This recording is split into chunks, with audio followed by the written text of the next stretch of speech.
Subscribe to our channel by clicking the subscribe button. Click the bell button and enjoy the latest uploads from our channel. Now see question 11. Question is state the type of image formed by eye lens. Eye lens किस type की image form करता है? Explain how image is transferred to brain. और brain तक कैसे image transfer होती है? So answer is eye lens is a convex lens and image formed by it is real and inverted. Real होती है और इन्वर्टेड होती है. आप देख सकते हैं कि आई लेंस जो कि कॉन्वेक्स शेप का है, ये पीछे की तरफ जो है रेटिना पर इमेज जो बनाता है, रेटिना पर किस टाइप की इमेज बनाएगा? इन्वर्टेड इमेज बनाएगा, रियल बनाएगा.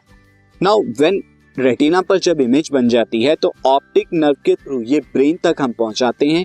सो it is transfer to brain by optic nerves. और फिर क्या होता है? The brain interprets the signals जो कि इलेक्ट्रिक सिग्नल होते हैं and we are able to see the image. यहाँ स्पेस होना चाहिए था तो मैं इसे करेक्ट कर देता हूं. This is we are able to see the image. उसके बाद हम इमेज को देख पाते हैं और चीजों को देख पाते हैं.